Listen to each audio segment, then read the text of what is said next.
Welcome to HDTV. You're now rocking with your boy.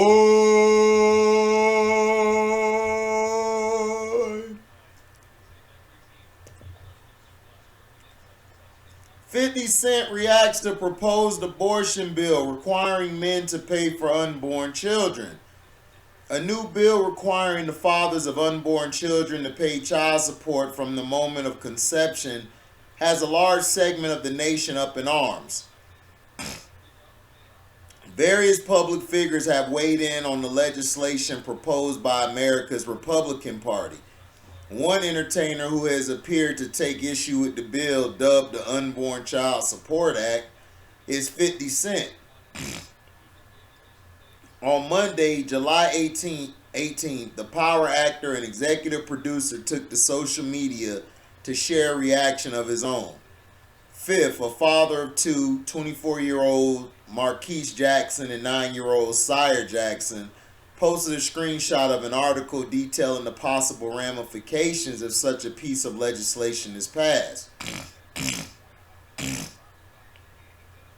Sorry about that, guys. Oh, F this. The rapper and entertainment executive wrote in the caption of the now deleted Instagram post, he added, "I quit," sick, which could be interpreted as him being done with having children or being over the American legislative system altogether. If passed, the Unborn Child Support Act would make it possible for mothers to get child support from conception and even get back pay dating back, and even get back pay dating back to the time of conception if paternity isn't determined until after a child's birth. However, a number of pundits have contended that the Republicans have presented the bill under the guise of possibly having a federal abortion ban enacted due to its legislation. This theory is due to the Supreme Court's recent ruling to overturn Roe v. Wade. The legislation was enacted over 50 years ago and was a major turning point in women's rights, particularly concerning pregnancy, abortion, and childbirth. In the wake of the ruling, nearly 24 states are currently restricting abortion access,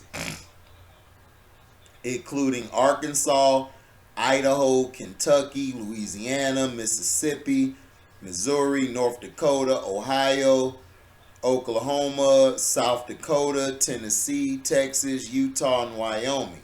In addition to 50 Cent, other hip-hop figures have weighed in on the topic, including Kendrick Lamar, Megan Thee Stallion, Eminem, and Lizzo.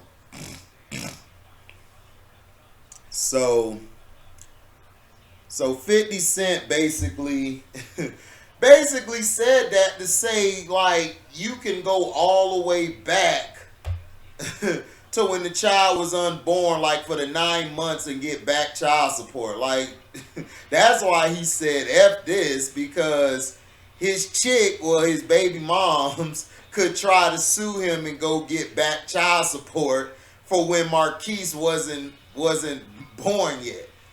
But I don't know if she can still, but you know she'll probably try to do that. All this is allegedly, by the way. Not trying to put her down, but hey,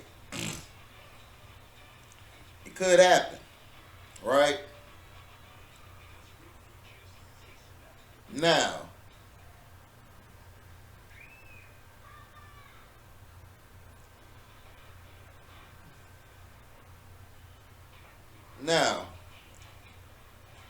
Bruce Springsteen fans are furious at ticket prices going as high as $4 to $5K due to Ticketmaster's dynamic pricing.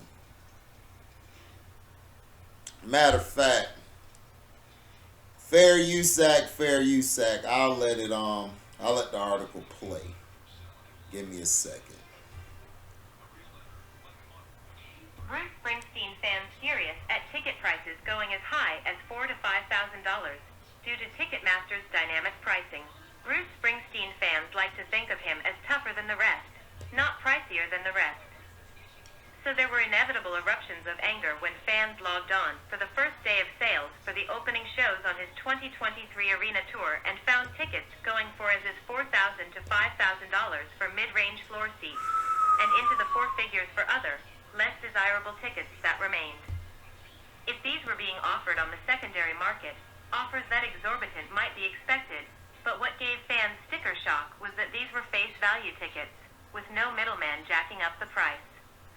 It was an introduction for many fans to Ticketmaster's dynamic pricing program, in which platinum tickets, which may be placed anywhere in the arena, from the front section to the back rows, fluctuate in price, in what is said to be ongoing reaction to demand.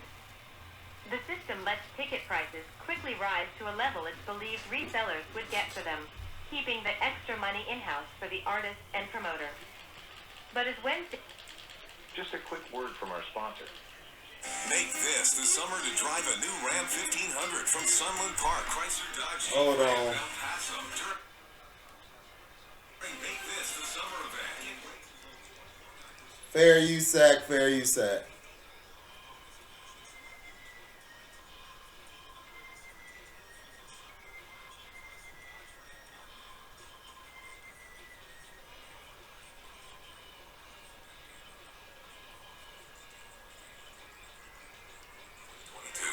Wednesday's ticket sales went on and went up. Even some concert veterans who know and accept the idea of variable pricing wondered, would even scalpers ask close to $5,000 for a good but not directly front-of-house seat? Fan ire was quickly evident in responses to an early tweet from Backstreet's, the Springsteen fan magazine, which posted a screenshot of the price for one seat on for the tour's opening night and wondered, Tampa mid-floor for $4,400, anyone?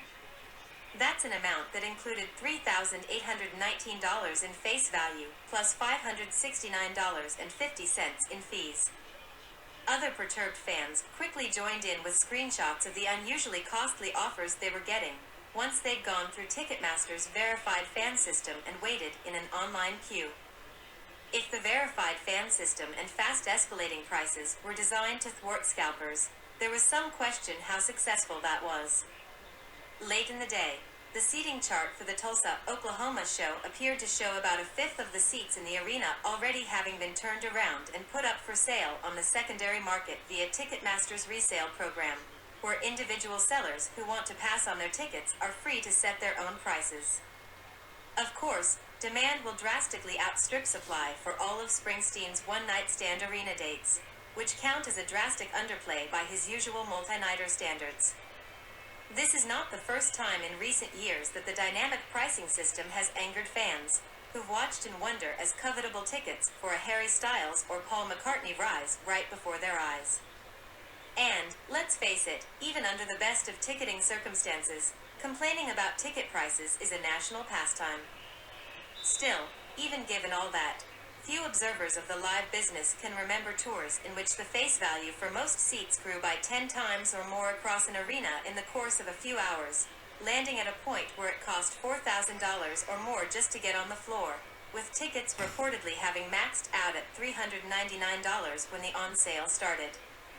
Springsteen's camp declined comment, and Ticketmaster had not responded with a comment at the time of this writing. The only person associated with the tour to publicly respond so far has been Stevie Van Zandt, who tweeted, "I have nothing whatsoever to do with the price of tickets. Nothing. Nada. Niente. Bubkeys. Dick."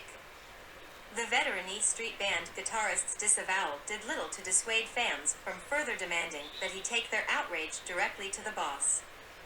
Only the first 6 cities on the tour went on sale Wednesday: Tampa, Orlando, and Hollywood, all in Florida, followed by Tulsa, Denver, and Boston. The rest will come over the next 9 days, with St. Paul being next to go on sale, Thursday morning. If the system remains the same, and face value prices go as high for the on-sales to come, that could result in a lot of fan dismay to be staggered over the course of the next week and a half. Jokes abounded on social media amid the flames. "I assume when Bruce shouts, 'Is anyone alive out there?' on the next tour," wrote at Clevin Brown on Twitter, "it will be more of a medical check-in on those who had to sell a kidney to be able to afford tickets." Wrote another fan, "Let's see.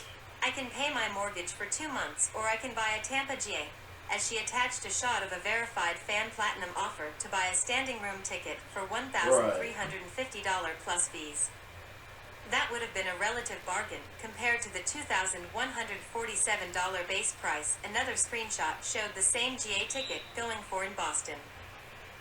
Even John Eddy, a singer-songwriter who used to run in the same New Jersey circles as Springsteen, had some fun with it. Elon Musk was going to buy Twitter, but then he decided to buy a pair of Bruce tickets instead. The most arch tweet response of them all, perhaps, amid the fury, from the Twitter user at Wigginstock, dynamic pricing seems to be a really cool new feature that everybody loves. See a sampling of other social media responses below. Yet it wasn't a downer day for all Springsteen fans. Some of those who made their way through the queue when the doors opened, and before prices skyrocketed, were pleased with the initial ticket costs. The original base price for the tickets was reported to be a not-so-out-of-line $299 to $399 for floor seats and a reasonable $60 for the most distant sections. Indeed, some satisfied fans who purchased upper-level seats early in the day reported being able to get out the door for less than $100, even including fees. The Ticketmaster site is transparent about exactly what's happening with variable pricing, even if the changing costs can seem arbitrary from moment to moment. The FAQ page establishes that these aren't resale tickets. Platinum tickets are being sold for the very first time through Ticketmaster. The prices are adjusted according to supply and demand, similar to how airline tickets and hotel rooms are sold. The goal is to give the most passionate fans fair and safe access to the most in-demand tickets while allowing the artists and everyone involved in staging live events to price tickets closer to their fair value. The text goes on to remind buyers that these should not be confused with the VIP packages that some tours, not Springsteen's, offer. Here's a sampling of tweets that came in Wednesday, as fans took to social media to share the offers they didn't feel were too good to refuse. Some waxed more philosophical about the principles of supply and demand, like one who blamed the $4,309.30 price he was seeing on the fans who might be willing to pay it. Although many users reported being offered tickets in the lower, mid and upper for thousands, a survey of social media users posting their screenshots turned up one would-be buyer whose platinum offer from Ticketmaster did actually hit the $5,000 mark for the Seattle show, prior to fees. Additional reporting by Michelle Amagel-Angermiller. Just a quick word from our So, basically and everything. Oh, hold on. Alright. That was fair use at fair use act. Now, Bruce Springsteen and everything. My thing is, people are pissed off talking about it, but why aren't they putting this out in the news? Now, if this was Chris Brown, if you remember, they were blasting Chris Brown at one point when he was doing his show, when it wasn't his fault that some things didn't go how it was supposed to.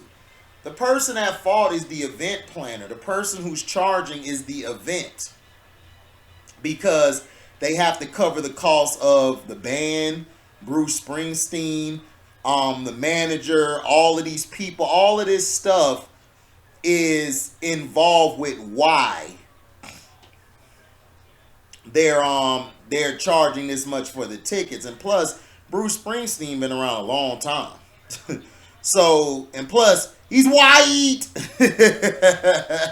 So that's also a reason why. But you notice the fans was going at it, talking about the event and all that, going at it and stuff, and about a kidney and all this. But see, this is what I'm saying.